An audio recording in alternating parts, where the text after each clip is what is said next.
nafsu keserakannya dikendalikan lewat ibadah puasa, maka kupatan, maka berhari raya.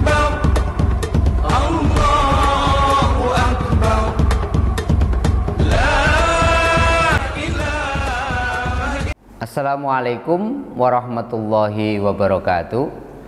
Alhamdulillahirabbil alamin. Allahumma sholli ala sayyidina Muhammad wa ala ali sayyidina Muhammad. Rabbi shrah li sadri wa yassir li amri wahlul 'uqdatam min lisani yafqahu qawli. Amma ba'd.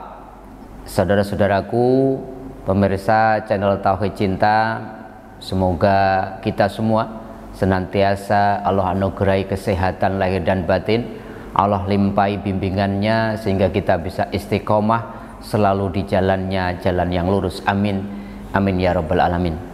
Saudara-saudaraku, dalam tradisi Lebaran, setelah kita melanjutkan menyempurnakan puasa Ramadan kita dengan puasa sunnah 6 hari bulan Syawal, maka ada istilah tradisi hari raya ketupat atau hari raya kupatan. Ini tradisi apa ini? Tradisi yang sesuai dengan sunnah Rasulullah ataukah tradisi bid'ah yang diada-adakan? Di dalam tradisi masyarakat Indonesia, selamatan itu sebuah tradisi yang melekat pada masyarakat Indonesia. Clifford Geertz misalkan, seorang antropolog Amerika, mengatakan selamatan itu kayaknya sesuatu yang melekat pada keseharian masyarakat Indonesia, yaitu upacara makan, setelah kemudian diawali dengan doa-doa, kemudian makanan yang didoakan itu dimakan bersama sebagai simbol tolak balak agar terhindar dari segala mudorot, segala balak, segala penyakit dan sebagainya. Termasuk tradisi kupatan, ketupat, itu tradisi yang sudah lama ya. Ada beberapa referensi mengatakan ini tradisi yang kalau kita tarik mundur, tradisi yang sebenarnya pemujaan kepada Dewi Sri. Kita tahu ya, Dewi Sri itu Dewi kemakmuran, Dewi kesejahteraan, yang kemudian berharap dengan tradisi kupatan ketika kita panen padi, ketika kita melaksanakan upacara-upacara, ketika kita berhasil menanam sesuatu dan sebagainya, itu sebagai ungkapan syukur. Ada yang mengatakan tradisi kupatan itu tradisi dari zaman Hindu dan Buddha dalam bentuk sesajen. Tetapi kalau kita mau tarik kepada abad 15 ke abad 15, sebenarnya tradisi ketupat itu tradisi Wali Songo ya, terutama Sunan Kalijogo yang kemudian diaminkan oleh penguasa Demak waktu itu, Raden Patah. Abad 15 itu sebagai sebuah tradisi ungkapan syukur setelah kemudian umat Islam mampu berhasil kemudian melaksanakan puasa Ramadan selama sebulan penuh, kemudian dilanjutkan dengan puasa Syawal selama 6 hari. Maka hari ke-7 itu ada tradisi lebaran kupatan. Kafah artinya apa? Kupatan itu kafah, sudah sempurna Ramadan kita 1 bulan dan 6 hari puasa Syawal, sehingga kemudian ibadah lebaran ketupat itu sebagai simbol kesempurnaan itu, dan makan-makan sebagai simbol ungkapan syukur atas karunia Allah kemudian memberikan kekuatan kepada umat manusia, umat Islam, karena mampu melaksanakan yang tidak saja yang wajib tapi juga yang sunnah, yaitu puasa 6 hari Syawal. Maka kupatan dalam tradisi Wali Songo, dalam tradisi Kerajaan Demak, itu kayak semacam desakralisasi kupatan yang dulu ya, tradisi Dewi Sri, tradisi Hindu Buddha kan sudah mengenal itu. Ketika orang-orang Jawa tepatnya kemudian masuk Islam, kupatannya kemudian tidak dihapus tetapi diisi dengan nilai tadi, desakralisasinya dimunculkan, maka kupatan diekspresikan sebagai wujud pertama bersyukur kepada Allah. Kemudian di dalam kupatan juga ajaran nasihat untuk bersedekah, dan di dalam kupatan juga ada ajaran untuk bersilaturahmi. Ini sebuah tradisi akulturasi budaya dengan agama kita yang sangat luar biasa elok yang dilakukan oleh Wali Songo. Kemarin kita bicara tentang tradisi wayang yang kemudian disulap oleh Sunan Kalijogo, diisi dengan konten-konten cerita yang menggugah nilai-nilai syahadat dan sebagainya, sehingga umat dulu orang-orang Jawa yang masuk Islam tidak merasa kemudian tradisi mereka tetap dijaga, tetapi diisi dengan nilai-nilai keislaman, termasuk tradisi kita mendoakan orang yang meninggal ada 7 harian, 40 harian. Itu kan tradisi-tradisi yang sudah mengakar dulu, tapi diisi dengan sesuatu yang non-islami, kemudian diisi dengan mendoakan orang yang meninggal. Sementara kita tahu kupatan itu dalam bahasa Jawa namanya kupat, itu maknanya ngaku lepat. Bagaimana kita mengakui kesalahan kita, sehingga kemudian dalam tradisi kupatan itu ada prosesi kita siap ngaku salah dan kemudian memohon maaf kepada orang yang kita pernah berbuat salah. Kemudian kupatan itu biasanya dibuat ketupat itu dari daun kelapa, namanya janur. Itu maknanya adalah jatining nur atau hati nurani. Sementara beras yang kemudian dimasukkan ke dalam ketupat itu adalah simbol nafsu duniawi. Jadi kira-kira ketupat itu adalah bagaimana nafsu duniawi kita itu dibungkus oleh hati nurani, sehingga nafsu bukan menjadi imam, nafsu bukan menjadi Tuhan kecil, tetapi nafsu dibimbing mengikuti hati nurani. Sementara kita tahu bagi yang pernah bikin ketupat itu ada ketupat segi 4, ada ketupat segi 5. Maknanya kalau ketupatnya segi 4 itu dalam tradisi Jawa namanya kiblat papat 5 pancer. Itu ternyata tradisi yang dijelaskan oleh Wali Songo Sunan Kalijogo, ekspresi kira-kira kemanapun kamu menghadap, kamu akan kembali kepada Allah. Kemanapun kamu beraktivitas, ilahi roji'un juga. Atau dalam bahasa surat Al-Baqarah ayat 115, fa'inna matuwallu fassama wajhallah.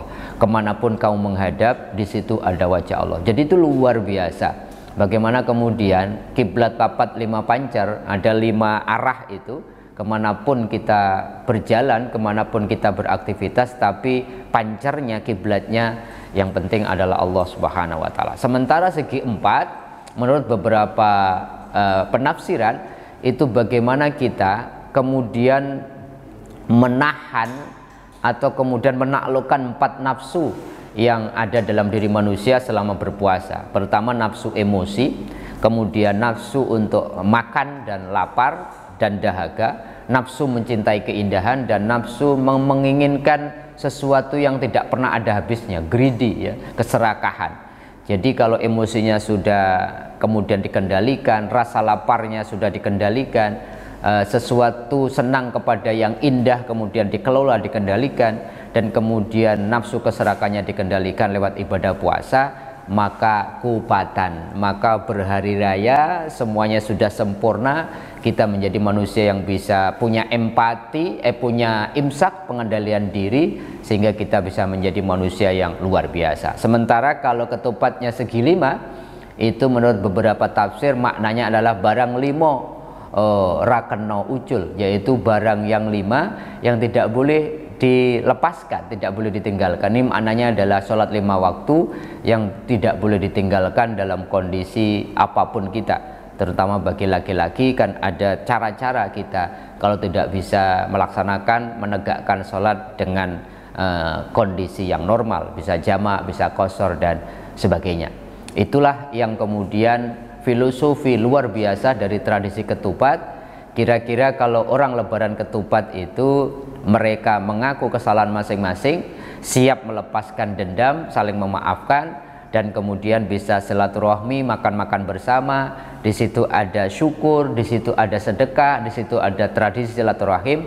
Bahkan salah satu menu di antara menu-menu ketupat itu kan selain opor, selain segala macam, selalu ada kerupuk. Kerupuk itu maknanya ketumpuk-tumpuk. Artinya apa? Kesalahan yang boleh jadi bertumpuk-tumpuk harus kita lebur saat lebaran ketupat. Semua orang kemudian membuka dirinya, saling memaafkan, sehingga betul-betul ketika kita keluar Ramadan dijanjikan diampuni dosa-dosanya kalau kayaumin waladatuhu ummu, seperti bayi yang baru dilahirkan dari rahim ibunya. Tetapi doa-doa yang berhubungan dengan hak anak Adam juga kita selesaikan dengan tradisi kupatan, saling memaafkan.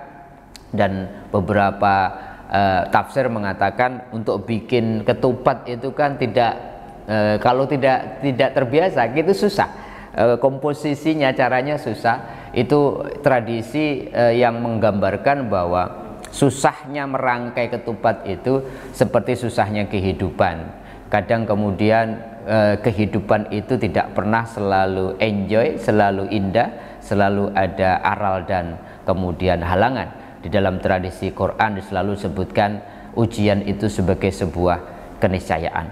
Tetapi kalau kita walaupun kesalahannya banyak, ujiannya banyak, tetapi kalau kemudian kita ketupat, kita belah itu, berasnya itu sudah putih, berarti kita rela kemudian dengan saling memaafkan untuk putih kembali, dan kemudian beras yang dimasukkan ke dalam ketupat itu sebagai simbol kesejahteraan. Jadi memang betul-betul maknanya luar biasa dalam. Dengan berlebaran ketupat kita bersyukur, simbolnya beras. Mudah-mudahan setelah lebaran itu kesejahteraan kita tentunya dalam konteks rezeki lebih banyak.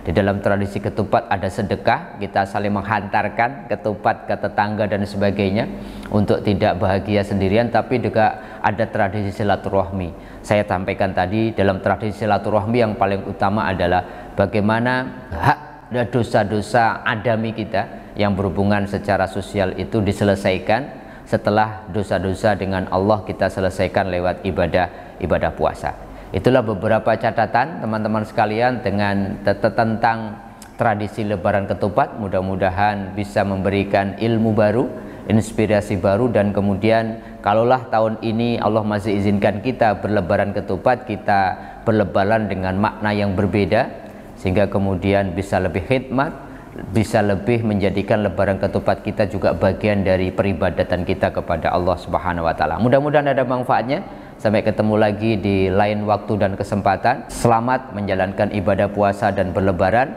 Assalamualaikum warahmatullahi wabarakatuh.